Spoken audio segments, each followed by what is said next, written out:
ओम शांति। आज सुनते हाँ 5 मार्च 2024 ਦੇ ਬਾਬਾ ਦੇ ਸਾਕਾਰ ਮਹਾਵਾਕ। ਬਾਬਾ ਬੋਲੇ, ਮਿੱਠੇ ਬੱਚੇ, ਤੁਹਾਨੂੰ ਸਰੀਰ ਸਹਿਤ ਸਭ ਚੀਜ਼ਾਂ ਤੋਂ ਮਮਤਾ ਨਿਕਾਲਣਾ ਹੈ। ਜਦੋਂ ਤੁਸੀਂ ਆਤਮਾ ਪਾਵਨ ਕਰਮਾਤੀਤ ਬਣ ਜਾਓਗੀਆਂ ਤਾਂ ਘਰ ਜਾ ਸਕੋਗੀਆਂ। ਪ੍ਰਸ਼ਨ ਹੈ, ਆਤਮਾ ਨੂੰ ਕਿਸ ਗੱਲ ਵਿੱਚ ਬਹੁਤ ਡਰ ਲੱਗਦਾ ਹੈ? ਉਹ ਡਰ ਕਿਉਂ ਹੈ? ਆਤਮਾ ਨੂੰ ਕਿਸ ਗੱਲ ਵਿੱਚ ਬਹੁਤ ਡਰ ਲੱਗਦਾ ਹੈ? ਉਹ ਡਰ ਕਿਉਂ ਹੈ? ਉੱਤਰ, ਆਤਮਾ ਨੂੰ ਸਰੀਰ ਛੱਡਣ ਵਿੱਚ ਬਹੁਤ ਡਰ ਲੱਗਦਾ ਹੈ ਕਿਉਂਕਿ ਉਸਦਾ ਸਰੀਰ ਵਿੱਚ ਮਮਤਮ ਹੋ ਗਿਆ ਹੈ। ਜੇਕਰ ਕੋਈ ਦੁੱਖ ਦੇ ਕਾਰਨ ਸਰੀਰ ਛੱਡਣਾ ਵੀ ਚਾਹੁੰਦਾ ਹੈ ਤਾਂ ਉਸ ਨੂੰ ਪਾਪ ਕਰਮਾਂ ਦੀ ਸਜ਼ਾ ਭੋਗਣੀ ਪੈਂਦੀ ਹੈ। ਸੰਗਮ ਤੇ ਤੁਸੀਂ ਬੱਚਿਆਂ ਨੂੰ ਕੋਈ ਡਰ ਨਹੀਂ, ਤੁਹਾਨੂੰ ਤਾਂ ਖੁਸ਼ੀ ਹੈ ਕਿ ਅਸੀਂ ਪੁਰਾਣਾ ਸਰੀਰ ਛੱਡ ਬਾਬਾ ਕੋਲ ਜਾਵਾਂਗੇ। ਓਮ ਸ਼ਾਂਤੀ। ਮਿੱਠੇ ਮਿੱਠੇ ਬੱਚਿਆਂ ਨੂੰ ਸਮਝਾਇਆ ਗਿਆ ਹੈ, ਇੱਕ ਹੈ ਗਿਆਨ, ਦੂਜਾ ਹੈ ਭਗਤੀ। ਡਰਾਮਾ ਵਿੱਚ ਇਹ ਨੋਂਦ ਹੈ, ਡਰਾਮਾ ਦੇ ਆਦਮਦ ਅੰਤ ਨੂੰ ਕੋਈ ਨਹੀਂ ਜਾਣਦਾ, ਤੁਸੀਂ ਬੱਚੇ ਹੀ ਜਾਣਦੇ ਹੋ। ਸਾਜੁਗ ਵਿੱਚ ਮਰਨ ਦਾ ਕੋਈ ਡਰ ਨਹੀਂ ਰਹਿੰਦਾ। ਜਾਣਦੇ ਹੋ ਇੱਕ ਸਰੀਰ ਛੱਡ ਦੂਜਾ ਲੈਣਾ ਹੈ, ਦੁੱਖ ਦੀ ਰੋਣ ਦੀ ਕੋਈ ਗੱਲ ਨਹੀਂ। ਇੱਥੇ ਮਰਨ ਤੋਂ ਵੀ ਡਰ ਰਹਿੰਦਾ ਹੈ। ਆਤਮਾ ਨੂੰ ਸਰੀਰ ਛੋੜਨ ਨਾਲ ਦੁੱਖ ਹੁੰਦਾ ਹੈ, ਡਰਦੀ ਹੈ ਕਿਉਂਕਿ ਦੂਜਾ ਜਨਮ ਲੈ ਫਿਰ ਦੁੱਖ ਹੀ ਭੋਗਣਾ ਹੈ। ਤੁਸੀਂ ਹੋ ਸੰਗਮ ਯੁਗੀ। ਤੁਸੀਂ ਬੱਚਿਆਂ ਨੂੰ ਬਾਬਾ ਨੇ ਸਮਝਾਇਆ, ਹੁਣ ਵਾਪਸ ਘਰ ਚੱਲਣਾ ਹੈ। ਕਿੱਥੇ? ਉਹ ਭਗਵਾਨ ਦਾ ਘਰ ਹੈ ਨਾ, ਇਹ ਕੋਈ ਘਰ ਨਹੀਂ। ਜਿੱਥੇ ਭਗਵਾਨ ਤੇ ਤੁਸੀਂ ਆਤਮਾਵਾਂ ਰਹਿੰਦੀਆਂ ਹੋ ਉਸ ਨੂੰ ਘਰ ਕਿਹਾ ਜਾਂਦਾ ਹੈ। ਉਹ ਇਹ ਸਰੀਰ ਨਹੀਂ ਹੈ, ਉੱਥੇ ਸਰੀਰ ਨਹੀਂ ਹੈ। ਜਿਵੇਂ ਮਨੁੱਖ ਕਹਿੰਦੇ ਨੇ ਅਸੀਂ ਲੋਕ ਭਾਰਤ ਵਿੱਚ ਰਹਿੰਦੇ ਹਾਂ, ਘਰ ਵਿੱਚ ਰਹਿੰਦੇ ਹਾਂ, ਉਵੇਂ ਤੁਸੀਂ ਕਹੋਗੇ ਅਸੀਂ ਲੋਕ ਅਰਥਾਤ ਅਸੀਂ ਆਤਮਾਵਾਂ ਆਪਣੇ ਘਰ ਰਹਿੰਦੀਆਂ ਹਾਂ। ਉਹ ਹੈ ਆਤਮਾਵਾਂ ਦਾ ਘਰ, ਇਹ ਹੈ ਜੀਵ ਆਤਮਾਵਾਂ ਦਾ ਘਰ। ਉਸ ਨੂੰ ਕਿਹਾ ਜਾਂਦਾ ਮੁਕਤੀ ਧਾਮ। ਮਨੁੱਖ ਪੁਰਸ਼ਾਰਥ ਕਰਦੇ ਨੇ ਉੱਥੇ ਜਾਣ ਦੇ ਲਈ। ਅਸੀਂ ਭਗਵਾਨ ਨੂੰ ਜਾ ਕੇ ਮਿਲਾਂਗੇ।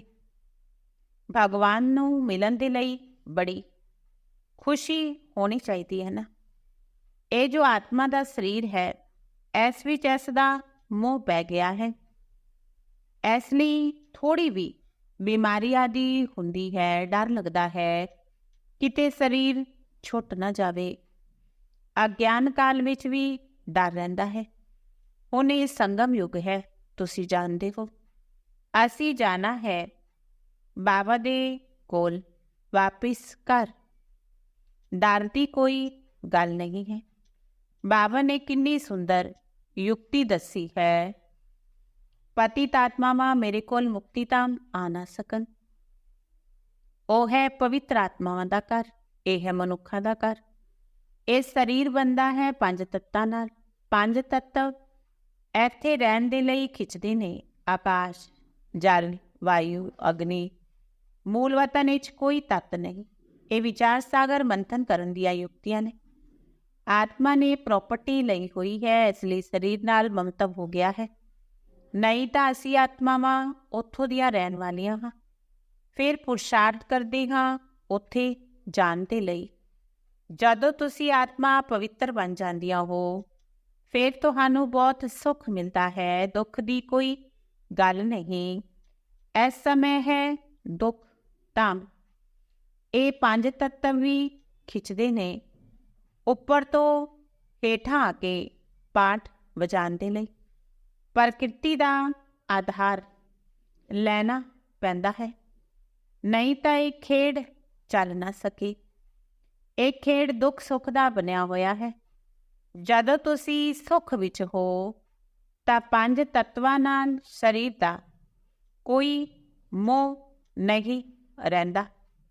ਅਸੀਂ ਪਵਿੱਤਰ ਬੰਦੇ ਹਾਂ, ਫਿਰ ਮਮਤਾ ਨਹੀਂ ਰਹਿੰਦਾ। ਉੱਥੇ ਸਰੀਰ ਵੀ ਯੋਗ ਬਲ ਨਾਲ ਹੀ ਹੁੰਦਾ ਹੈ, ਇਸ ਲਈ ਉੱਥੇ ਮਾਇਆ ਖਿੱਚਦੀ ਨਹੀਂ ਹੈ। ਇਹ ਬੜਾ ਵੰਡਰਫੁਲ ਡਰਾਮਾ ਬਣਿਆ ਹੋਇਆ ਹੈ। ਮਹੀਨ ਸਮਝਣ ਦੀਆਂ ਗੱਲਾਂ ਨੇ। ਜੋ ਚੰਗੇ ਬੁੱਧੀਵਾਨ ਬੱਚੇ ਨੇ ਉਹ ਸਰਵਿਸ ਵਿੱਚ ਸਦਾ ਤਤਪਰ ਰਹਿੰਦੇ ਨੇ, ਉਹੀ ਚੰਗੀ ਤਰ੍ਹਾਂ ਸਮਝਾ ਸਕਦੇ ਨੇ। ਬਾਬਾ ਨੇ ਕਿਹਾ, ਧਨ ਦਿੱਤੇ ਧਨ ਨਾ ਕੁੱਟੇ। ਦਾਨ ਕਰਦੇ ਰਹੋਗੇ ਤਾਂ ਧਾਰਨਾ ਵੀ ਹੁੰਦੀ ਰਹੇਗੀ, ਨਹੀਂ ਤਾਂ ਧਾਰਨਾ ਹੋਣਾ ਮੁਸ਼ਕਿਲ ਹੈ। ਐਵੇਂ ਨਾ ਸਮਝੋ ਲਿਖਣ ਨਾਲ ਧਾਰਨਾ ਹੋ ਜਾਵੇ ਕਿ ਹਾਂ, ਲਿਖ ਕੇ ਕਿਸੇ ਨੂੰ ਕਲਿਆਣ ਦੇ ਲਈ ਪੁਆਇੰਟ ਭੇਜ ਦਿੰਦੇ ਹੋ, ਉਹ ਹੋਰ ਗੱਲ ਹੈ। ਖੁਦ ਨੂੰ ਕੰਮ ਵਿੱਚ ਨਹੀਂ ਆਉਂਦੀ। ਕੋਈ ਤਾਂ ਕਾਗਜ਼ ਲਿਖ ਕੇ ਸੁੱਟ ਦਿੰਦੇ ਨੇ। ਇਹ ਵੀ ਅੰਦਰ ਸਮਝ ਹੋਣੀ ਚਾਹੀਦੀ ਹੈ। ਮੈਂ ਲਿਖਦਾ ਹਾਂ, ਫਿਰ ਉਹ ਕੰਮ ਵਿੱਚ ਆਉਂਦਾ ਹੈ। ਲਿਖ ਕੇ ਸੁੱਟ ਦਿੱਤਾ, ਉਸ ਨਾਲ ਕੀ ਫਾਇਦਾ? ਇਹ ਵੀ ਆਤਮਾ ਜਿਵੇਂ ਆਪਣੇ ਆਪ ਨੂੰ ਠੱਗਦੀ ਹੈ। ਇਹ ਸਾਰੀਆਂ ਧਾਰਨ ਕਰਨ ਦੀਆਂ ਗੱਲਾਂ ਨੇ। ਬਾਬਾ ਨੇ ਕੋਈ ਦਾ ਲਿਖਿਆ ਹੋਇਆ ਥੋੜ੍ਹੀ ਕੰਠ ਕੀਤਾ ਹੋਇਆ ਹੈ।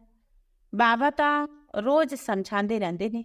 ਪਹਿਲੇ ਤੁਹਾਨੂੰ ਬਾਪ ਨਾਲ ਕਨੈਕਸ਼ਨ ਹੋਵੇ, ਬਾਪ ਦੀ ਯਾਦ ਨਾਲ ਹੀ ਤੁਹਾਡੀ ਆਤਮਾ ਪਵਿੱਤਰ ਰਹਿੰਦੀ ਹੈ, ਫਿਰ ਉਹ ਬਲ ਖਲਾਸ ਹੋ ਜਾਂਦਾ ਹੈ।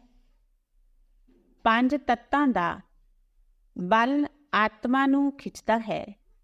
ਆਤਮਾ ਨੂੰ ਘਰ ਜਾਣ ਦੇ ਲਈ ਸਰੀਰ ਛੋੜਨ ਦੀ ਦਿਲ ਹੁੰਦੀ ਹੈ। ਤੁਸੀਂ ਪਾਵਨ ਬਣ ਕੇ ਜਦੋਂ ਘਰ ਜਾਓਗੇ, ਸਰੀਰ ਐਵੇਂ ਛੁੱਟੇਗਾ ਜਿਵੇਂ ਮੱਖਣ ਤੋਂ ਬਾਅਦ। ਤੁਸੀਂ ਬੱਚਿਆਂ ਨੂੰ ਸਰੀਰ ਸਹਿਤ ਸਭ ਚੀਜ਼ਾਂ ਤੋਂ ਮਮਤਾ ਮਿਟਾ ਦੇਣਾ ਹੈ।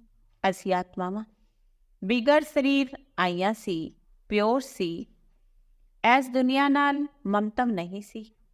ਉੱਥੇ ਸਰੀਰ ਛੁੱਟਦਾ ਹੈ ਤਾਂ ਕੋਈ ਰੋਂਦਾ ਨਹੀਂ, ਕੋਈ ਤਕਲੀਫ ਨਹੀਂ, ਕੋਈ ਬਿਮਾਰੀ ਦੀ ਗੱਲ ਨਹੀਂ। ਸਰੀਰ ਨਾਲ ਕੋਈ ਮਮਤਮ ਨਹੀਂ। ਜਿਵੇਂ ਆਤਮਾ ਪਾਟ ਵਜਾਉਂਦੀ ਹੈ, ਇੱਕ ਸਰੀਰ ਬੁੱਢਾ ਹੋਇਆ, ਫਿਰ ਦੂਜਾ ਲੈ ਪਾਟ ਵਜਾਉਂਦੀ ਹੈ। ਉੱਥੇ ਰਾਵਣ ਰਾਜ ਵੀ ਨਹੀਂ ਹੈ। ਇਸ ਸਮੇਂ ਦਿਲ ਹੁੰਦੀ ਹੈ, ਜਾਈਏ ਬਾਬਾ ਦੇ ਕੋਲ। ਬਾਬਾ ਕਹਿੰਦੇ ਮੈਨੂੰ ਯਾਦ ਕਰੋ। ਇਹ ਗਿਆਨ ਬੁੱਧੀ ਵਿੱਚ ਹੈ। ਬਾਬਾ ਕਹਿੰਦੇ ਪਵਿੱਤਰ ਬਣ ਕੇ ਆਣਾ ਹੈ। ਹੁਣ ਸਾਰੇ ਪਤਿਤ ਨੇ, ਇਸ ਲਈ ਪੰਜ ਤੱਤਾਂ ਨਾਲ ਮੋਹ ਹੋ ਗਿਆ ਹੈ। ਇਸ ਨੂੰ ਛੱਡਣ ਦੀ ਦਿਲ ਨਹੀਂ ਹੁੰਦੀ। ਹੁਣ ਤੁਸੀਂ ਪੁਰਸ਼ਾਰਥ ਕਰਦੇ ਹੋ ਕਿ ਅਸੀਂ ਬਾਬਾ ਕੋਲ ਵਾਪਿਸ ਘਰ ਜਾਣਾ ਹੈ, ਕਿਉਂਕਿ ਵਿਵੇਕ ਕਹਿੰਦਾ ਹੈ ਸਰੀਰ ਛੁੱਟੇ ਔਰ ਅਸੀਂ ਬਾਬਾ ਕੋਲ ਚਲੇ ਜਾਈਏ। ਬਾਬਾ ਨੇ ਕਿਹਾ ਤੁਸੀਂ ਮੇਰੇ ਸੀ, ਹੁਣ ਮੈਨੂੰ ਯਾਦ ਕਰੋ। ਆਤਮਾ ਪਵਿੱਤਰ ਬਣ ਜਾਏਗੀ, ਫਿਰ ਇਹ ਸਰੀਰ ਧਾਰਨ ਕਰਨ ਵਿੱਚ ਕੋਈ ਤਕਲੀਫ ਨਹੀਂ ਹੋਏਗੀ। ਹਾਲੇ ਤਾਂ ਸਰੀਰ ਵਿੱਚ ਮੋਹ ਬਹੁਤ ਹੈ, ਇਸ ਲਈ ਸਰੀਰ ਬਿਮਾਰ ਹੁੰਦਾ ਹੈ ਤਾਂ ਡਾਕਟਰ ਆਦਿ ਨੂੰ ਬੁਲਾਉਂਦੇ ਨੇ। ਤੁਹਾਨੂੰ ਤਾਂ ਖੁਸ਼ੀ ਹੋਣੀ ਚਾਹੀਦੀ ਹੈ ਕਿ ਅਸੀਂ ਜਾਂਦੇ ਹਾਂ ਬਾਬਾ ਦੇ ਕੋਲ। ਇਸ ਸਰੀਰ ਨਾਲ ਸਾਡਾ ਕੋਈ ਕਨੈਕਸ਼ਨ ਹੀ ਨਹੀਂ ਹੈ। ਇਹ ਸਰੀਰ ਤਾਂ ਸਾਨੂੰ ਪਾਟ ਵਜਾਉਣ ਦੇ ਲਈ ਮਿਲਿਆ ਹੋਇਆ ਹੈ। ਉੱਥੇ ਆਤਮਾ ਸਰੀਰ ਦੋਨੋਂ ਬੜੇ ਤੰਦਰੁਸਤ ਹੁੰਦੇ ਨੇ, ਦੁੱਖ ਦਾ ਨਾਮ ਨਹੀਂ ਹੁੰਦਾ। ਬੱਚਿਆਂ ਨੂੰ ਕਿੰਨਾ ਪੁਰਸ਼ਾਰਥ ਕਰਨਾ ਚਾਹੀਦਾ ਹੈ, ਕਿਉਂ ਨਾ ਇਸ ਸਰੀਰ ਨੂੰ ਛੱਡ ਕੇ ਜਾਈਏ। ਪਰ ਜਦੋਂ ਤੱਕ ਯੋਗ ਲਗਾ ਕੇ ਪਵਿੱਤਰ ਨਹੀਂ ਬਣੇ, ਕਰਮਾਤੀਤ ਅਵਸਥਾ ਨਹੀਂ ਬਣੀ, ਜਾ ਨਹੀਂ ਸਕਦੇ। ਇਹ ਖਿਆਲਾਤ ਅਗਿਆਨੀ ਮਨੁੱਖਾਂ ਨੂੰ ਨਹੀਂ ਆ ਸਕਦੇ। ਤੁਸੀਂ ਬੱਚਿਆਂ ਨੂੰ ਆਣਗੇ। ਹੁਣ ਸਾਨੂੰ ਵਾਪਿਸ ਘਰ ਜਾਣਾ ਹੈ। ਪਹਿਲੇ ਤਾਂ ਆਤਮਾ ਵਿੱਚ ਤਾਕਤ ਹੁੰਦੀ ਹੈ, ਖੁਸ਼ੀ ਹੁੰਦੀ ਹੈ, ਕਦੇ ਡਰ ਨਹੀਂ ਰਹਿੰਦਾ। ਇੱਥੇ ਦੁੱਖ ਹੈ, ਇਸ ਲਈ ਮਨੁੱਖ ਭਗਤੀ ਆਦਿ ਕਰਦੇ ਨੇ, ਪਰ ਵਾਪਸ ਜਾਣ ਦਾ ਰਸਤਾ ਪਤਾ ਨਹੀਂ। ਜਾਣ ਦਾ ਰਸਤਾ ਇੱਕ ਬਾਬਾ ਦੱਸਦੇ ਨੇ, ਅਸੀਂ ਬਾਬਾ ਕੋਲ ਜਾਈਏ, ਉਸ ਦੀ ਖੁਸ਼ੀ ਹੁੰਦੀ ਹੈ। ਬਾਬਾ ਸਮਝਾਉਂਦੇ ਨੇ, ਤੁਹਾਨੂੰ ਇੱਥੇ ਸਰੀਰ ਵਿੱਚ ਮੋਹ ਹੈ, ਉਹਨੇ ਮੋਹ ਨਿਕਾਲ ਦਿਓ। ਇਹ ਤਾਂ 5 ਤੱਤਾਂ ਦਾ ਸਰੀਰ ਹੈ, ਇਹ ਸਭ ਮਾਇਆ ਹੀ ਹੈ। ਇਹਨਾਂ ਅੱਖਾਂ ਨਾਲ ਜੋ ਕੁਝ ਦੇਖਦੇ ਹੋ, ਇਹ ਸਭ ਮਾਇਆ ਹੈ। ਇੱਥੇ ਹਰ ਚੀਜ਼ ਵਿੱਚ ਦੁੱਖ ਹੈ, ਕਿੰਨਾ ਗੰਦ ਹੈ। ਸਵਰਗ ਵਿੱਚ ਸਰੀਰ ਵੀ ਫਸਟ ਕਲਾਸ, ਮੈਨ ਵੀ ਫਸਟ ਕਲਾਸ ਮਿਲਣਗੇ, ਦੁੱਖ ਦੀ ਕੋਈ ਗੱਲ ਹੀ ਨਹੀਂ। ਖੇਡ ਦੇਖੋ ਕਿਹੋ ਜਿਹਾ ਬਣਿਆ ਹੋਇਆ ਹੈ। ਇਹ ਚਿੰਤਨ ਵਿੱਚ ਆਣਾ ਚਾਹੀਦਾ ਹੈ ਨਾ। ਬਾਬਾ ਕਹਿੰਦੇ ਨੇ, ਹੋਰ ਕੁਝ ਨਹੀਂ ਸਮਝਦੇ, ਚੰਗਾ ਬੋਲੋ, ਬਾਪ ਨੂੰ ਯਾਦ ਕਰੋ, ਤभी ਕਰਮ ਵਿਨਾਸ਼ ਹੋਣਗੇ, ਤੁਸੀਂ ਸਵਰਗ ਵਿੱਚ ਚਲੇ ਜਾਓਗੇ। ਅਸੀਂ ਆਤਮਾ ਹਾਂ, ਇਹ ਸਰੀਰ ਰੂਪੀ ਦੁਮ ਬਾਤ ਵਿੱਚ ਮਿਲਿਆ, ਇਸ ਵਿੱਚ ਅਸੀਂ ਕਿਉਂ ਫਸਦੇ ਹਾਂ। ਬਾਪ ਸਮਝਾਉਂਦੇ ਨੇ, ਇਸ ਨੂੰ ਰਾਵਣ ਰਾਜ ਕਿਹਾ ਜਾਂਦਾ ਹੈ। ਰਾਵਣ ਰਾਜ ਵਿੱਚ ਦੁੱਖ ਹੀ ਦੁੱਖ ਹੈ, ਸਾਜੋ ਵਿੱਚ ਦੁੱਖ ਦੀ ਗੱਲ ਨਹੀਂ। ਅੱਜ ਅਸੀਂ ਬਾਬਾ ਨੂੰ ਯਾਦ ਕਰਦੇ ਹਾਂ, ਉਹਨਾਂ ਤੋਂ ਸ਼ਕਤੀ ਲੈਂਦੇ ਹਾਂ, ਕਿਉਂਕਿ ਕਮਜ਼ੋਰ ਬਣ ਗਏ। ਦੇਹ ਅਭਿਮਾਨ ਹੈ, ਸਭ ਤੋਂ ਕਮਜ਼ੋਰ ਬਣਾਉਣ ਵਾਲਾ ਹੈ ਮਾਇਆ ਰਾਵਣ। ਇਹ ਡਰਾਮਾ ਬਣਿਆ ਹੋਇਆ ਹੈ, ਇਹ ਕਦੇ ਬੰਦ ਨਹੀਂ ਹੋ ਸਕਦਾ। ਮੋਕਸ਼ ਆਦਿ ਦੀ ਕੋਈ ਗੱਲ ਨਹੀਂ। ਕਹਿੰਦੇ ਵੀ ਨਹੀਂ, ਚਿੰਤਾ ਤਾਤੀ ਕੀजिए ਜੋ ਅਨਹੋਣੀ ਹੋਈ, ਜੋ ਪਾਸਟ ਹੋ ਗਿਆ ਉਹ ਫਿਰ ਹੋਣਾ ਹੀ ਹੈ। ਚਿੰਤਾ ਦੀ ਕੋਈ ਗੱਲ ਨਹੀਂ। ਸਾਜੋ ਵਿੱਚ ਖਰਾਬ ਕੁਝ ਨਹੀਂ ਹੁੰਦਾ, ਇੱਥੇ ਚਿੰਤਾ ਲੱਗੀ ਹੋਈ ਹੈ। ਬਾਪ ਕਹਿੰਦੇ ਨੇ ਡਰਾਮਾ ਹੈ। ਬਾਬਾ ਨੇ ਰਸਤਾ ਦੱਸਿਆ ਹੈ, ਐਵੇਂ ਤੁਸੀਂ ਮੇਰੇ ਕੋਲ ਆ ਜਾਓਗੇ, ਮੱਖਣ ਤੋਂ ਬਾਹਰ ਨਿਕਲ ਜਾਵੇਗਾ। ਸਿਰਫ ਤੁਸੀਂ ਮੈਨੂੰ ਯਾਦ ਕਰੋ ਤਾਂ ਆਤਮਾ ਪਵਿੱਤਰ ਹੋ ਜਾਵੇ। ਪਾਵਨ ਬਣਨ ਦੀ ਹੋਰ ਕੋਈ ਯੁਕਤੀ ਨਹੀਂ। ਹੁਣ ਤੁਸੀਂ ਸਮਝਦੇ ਹੋ, ਅਸੀਂ ਰਾਵਣ ਰਾਜ ਵਿੱਚ ਬੈਠੇ ਹਾਂ, ਉਹ ਹੈ ਈਸ਼ਵਰੀ ਰਾਜ। ਈਸ਼ਵਰੀ ਰਾਜ ਆਸੁਰੀ ਰਾਜ ਦਾ ਖੇਡ ਹੈ। ਈਸ਼ਵਰ ਕਿਵੇਂ ਆ ਕੇ ਸਥਾਪਨਾ ਕਰਦੇ ਨੇ, ਇਹ ਕਿਸੇ ਨੂੰ ਵੀ ਪਤਾ ਨਹੀਂ ਹੈ। ਬਾਪ ਨੂੰ ਹੀ ਗਿਆਨ ਦਾ ਸਾਗਰ ਕਿਹਾ ਜਾਂਦਾ ਹੈ, ਉਹੀ ਆ ਕੇ ਸਾਰੀਆਂ ਗੱਲਾਂ ਸਮਝਾਉਂਦੇ ਨੇ। ਹੁਣ ਤੁਸੀਂ ਸਾਰਾ ਗਿਆਨ ਸਮਝ ਰਹੇ ਹੋ, ਫਿਰ ਇਹ ਗਿਆਨ ਭੁੱਲ ਜਾਵੇਗਾ। ਜਿਸ ਪੜ੍ਹਾਈ ਨਾਲ ਅਸੀਂ ਅਜਿਹਾ ਪਦ ਪਾਉਂਦੇ ਹਾਂ, ਫਿਰ ਇਹ ਸਭ ਕੁਝ ਭੁੱਲ ਜਾਵੇਗਾ। ਨੌਲੇਜ ਗੁੰਮ ਹੋ ਜਾਏਗੀ। ਸਵਰਗ ਵਿੱਚ ਗਏ। ਬਾਬਾ ਨੇ ਡਬਲ ਸਿਰਤਾਜ ਕਿਵੇਂ ਬਣਾਇਆ, ਉਹ ਕੁਝ ਨਹੀਂ ਜਾਣਦੇ। ਇਹ ਵੀ ਨਹੀਂ ਜਾਣਦਾ ਸੀ, ਬ੍ਰਹਮਾ ਵੀ ਨਹੀਂ ਜਾਣਦਾ ਸੀ। ਦੂਜੇ ਸ਼ਾਸਤਰ ਪੜ੍ਹਨ ਵਾਲੇ ਕੀ ਜਾਣਨਗੇ, ਉਹਨਾਂ ਨੂੰ ਟੱਚ ਨਹੀਂ ਹੋਏਗਾ। ਤੁਸੀਂ ਆ ਕੇ ਸੁਣਦੇ ਹੋ, ਤੁਹਾਨੂੰ ਫਟ ਟੱਚ ਹੁੰਦਾ ਹੈ ਸਾਰਾ ਗੁਪਤ। ਬਾਪ ਸੁਣਾਉਂਦੇ ਨੇ, ਦੇਖਣ ਵਿੱਚ ਆਉਂਦਾ ਹੈ ਕਿ ਸਮਝ ਵਿੱਚ ਆਉਂਦਾ ਹੈ ਨਾ। ਆਤਮਾ ਨੂੰ ਕਦੇ ਦੇਖਿਆ ਹੈ ਕਿ ਸਮਝਦੇ ਜ਼ਰੂਰ ਨੇ ਕਿ ਆਤਮਾ ਛੋਟੀ ਬਿੰਦੀ ਹੈ, ਦਿਵਯ ਦ੍ਰਿਸ਼ਟੀ ਨਾਲ ਦੇਖਿਆ ਜਾ ਸਕਦਾ ਹੈ। ਬਾਪ ਕਹਿੰਦੇ ਨੇ, ਦੇਖਣ ਨਾਲ ਕੀ ਸਮਝੋਗੇ, ਆਤਮਾ ਤਾਂ ਛੋਟੀ ਜੀ ਬਿੰਦੀ ਹੈ ਨਾ। ਆਤਮਾ ਅਨੇਕ ਨੇ।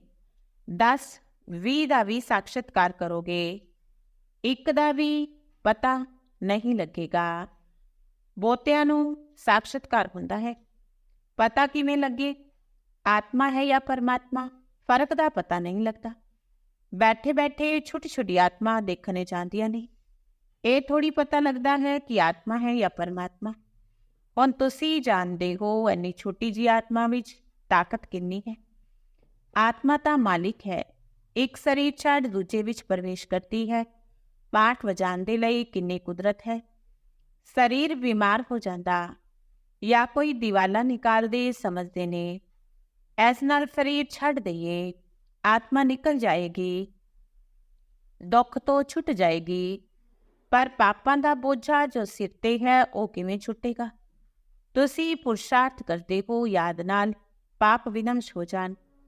ਰਾਵਣ ਦੇ ਕਾਰਨ ਬਹੁਤ ਪਾਪ ਹੋਇਆ, ਜਿਸ ਤੋਂ ਛੁੱਟਣ ਦਾ ਰਸਤਾ ਬਾਪ ਦੱਸਦੇ ਨੇ।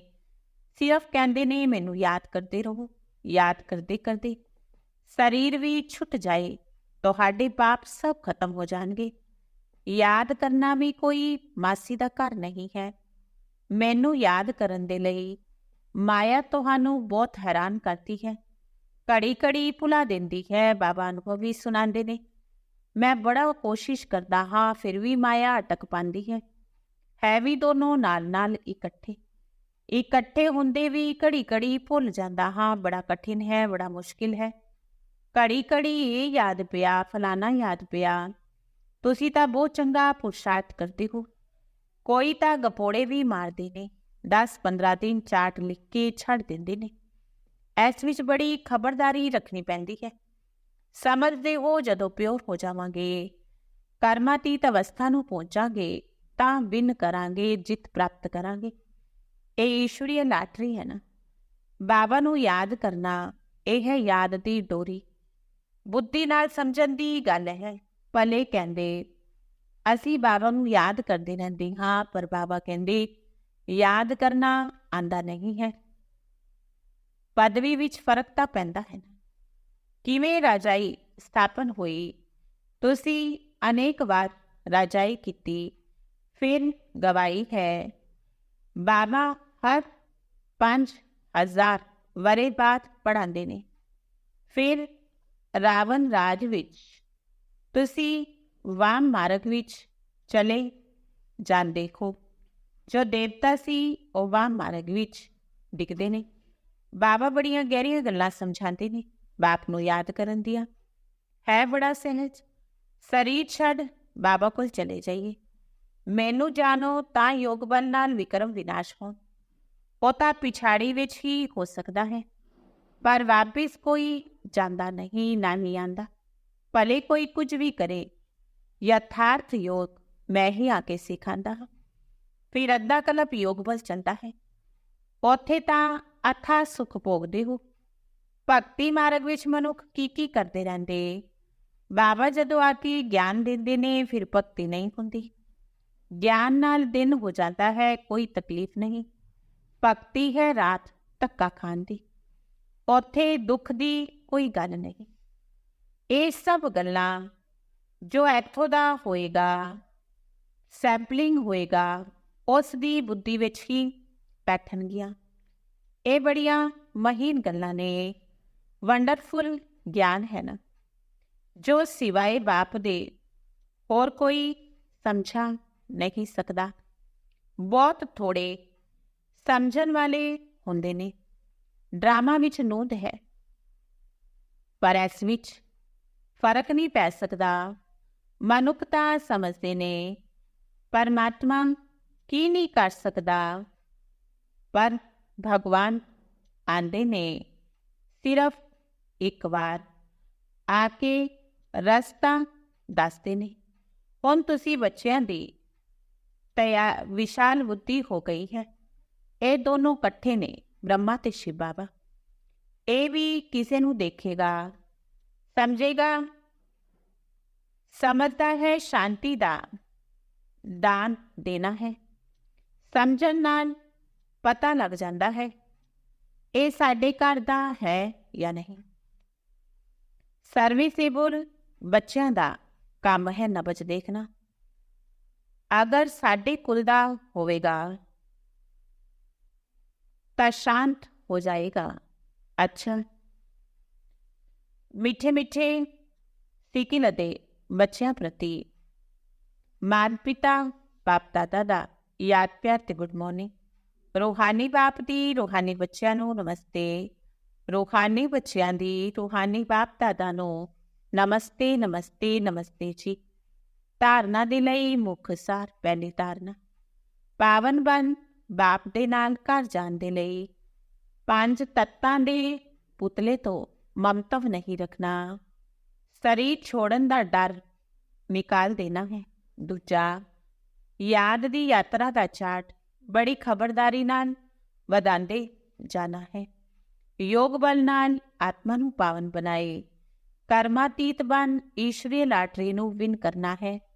ਵਰਦਾਨ ਹੈ। ਸਿੱਧੀ ਨੂੰ ਸਵੀਕਾਰ ਕਰਨ ਦੀ ਬਜਾਏ ਸਿੱਧੀ ਦਾ ਪ੍ਰਤੱਖ ਸਬੂਤ ਦਿਖਾਉਣ ਵਾਲੇ ਸ਼ਕਤੀਸ਼ਾਲੀ ਆਤਮਾ ਭਵੋ। ਸਿੱਧੀ ਨੂੰ ਸਵੀਕਾਰ ਕਰਨ ਦੀ ਬਜਾਏ ਸਿੱਧੀ ਦਾ ਪ੍ਰਤੱਖ ਸਬੂਤ ਦਿਖਾਉਣ ਵਾਲੇ ਸ਼ਕਤੀਸ਼ਾਲੀ ਆਤਮਾ ਭਵੋ। ਜਦੋਂ ਤੁਹਾਡੀ ਸਿੱਧੀ ਦਾ ਪ੍ਰਤੱਖ ਰੂਪ ਦਿਖਾਈ ਦੇਵੇਗਾ, ਕੋਈ ਵਿਗੜਾ ਹੋਇਆ ਕਾਰਜ ਵੀ ਤੁਹਾਡੀ ਦ੍ਰਿਸ਼ਟੀ ਨਾਲ, ਤੁਹਾਡੇ ਸਹਿਯੋਗ ਨਾਲ ਸਹਿਜ ਹੱਲ ਹੋ ਜਾਵੇਗਾ। ਕੋਈ ਸਿੱਧੀ ਦੇ ਰੂਪ ਵਿੱਚ ਤੁਸੀਂ ਲੋਕ ਨਹੀਂ ਕਹੋਗੇ ਕਿ ਹਾਂ ਇਹ ਹੋ ਜਾਏਗਾ, ਲੇਕਿਨ ਤੁਹਾਡਾ ਡਾਇਰੈਕਸ਼ਨ ਖੁਦ ਸਿੱਧੀ ਪ੍ਰਾਪਤ ਕਰਾਂਦਾ ਰਹੇਗਾ ਤਾਂ ਪਰਚਾ ਜਲਦੀ ਜਲਦੀ ਬਣੇਗੀ। ਸਾਰੀਆਂ ਤਰਫ ਤੋਂ ਨਿਕਲ ਗਏ, ਤੁਹਾਡੀ ਤਰਫ ਆਉਣਗੇ। ਇਹ ਸਿੱਧੀ ਦਾ ਪਾਠ ਹੁਣ ਚਲੇਗਾ, ਲੇਕਿਨ ਇਸ ਤੋਂ ਪਹਿਲੇ ਐਨੇ ਸ਼ਕਤੀਸ਼ਾਲੀ ਬਣੋ ਜੋ ਸਿੱਧੀ ਨੂੰ ਸਵੀਕਾਰ ਨਾ ਕਰੋ ਤਾਂ ਪ੍ਰਤੱਖਤਾ ਹੋਵੇਗੀ। ਸਲੋਗਨ ਹੈ, ਅਵਿਅਕਤ ਸਥਿਤੀ ਵਿੱਚ ਸਥਿਤ ਹੋ ਮਿਲਨ ਮਨਾਓ ਤਾਂ ਵਰਦਾਨਾਂ ਦਾ ਭੰਡਾਰ ਖੁੱਲ ਜਾਏਗਾ। ਅਵਿਅਕਤ ਸਥਿਤੀ ਵਿੱਚ ਸਥਿਤ ਹੋ ਮਿਲਨ ਮਨਾਓ ਤਾਂ ਵਰਦਾਨਾਂ ਦਾ ਭੰਡਾਰ ਖੁੱਲ ਜਾਏਗਾ। ਓਮ ਸ਼ਾਂਤੀ।